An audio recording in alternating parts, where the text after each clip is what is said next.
food delivery driver in a small town shared this eerie experience. One night, while delivering a late-night order to a secluded home, they noticed something strange. The house was in near total darkness except for a faint glow from an upstairs window. As the driver approached the porch, they saw a shadow move in the upstairs window. Thinking nothing of it, they knocked on the door. After a long pause, a frail, elderly woman opened the door and smiled. She said, "Thank you for coming so late. My son's upstairs, but he doesn't like visitors." The driver handed her the food and left, feeling uneasy.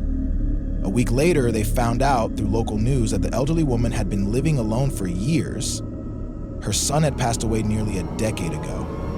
Who then had been watching the driver from the upstairs window?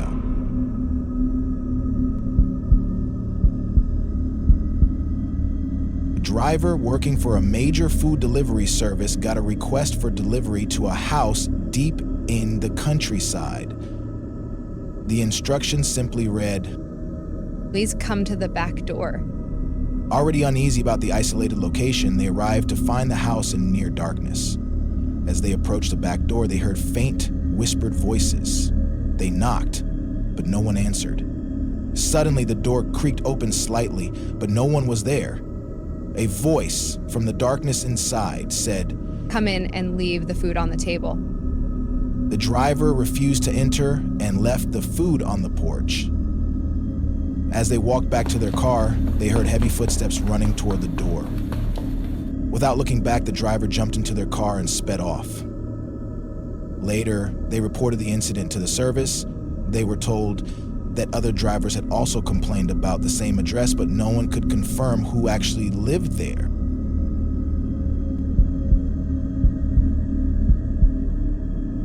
Jake, a part-time delivery driver, got an order late one evening for a house on the edge of town. The instructions were simple: leave it at the door and knock twice. When he arrived, the house was eerily quiet, with no lights on except a faint glow from the upstairs window. He placed the food on the doorstep, knocked twice, and waited, but something felt off. The night was too still, and the house looked almost lifeless. Suddenly, he noticed the upstairs curtain shift, as if someone was watching him. "Hello?" Jake called out, but no one answered. He decided to leave, but as he got into his car, his phone buzzed. The app showed a message from the customer. "You didn't knock. Please come back and do it properly." Confused, he glanced at the house. The food bag was gone. Feeling a chill run down his spine, Jake sped away and reported the incident to the app. A week later, he found out the house had been abandoned for years.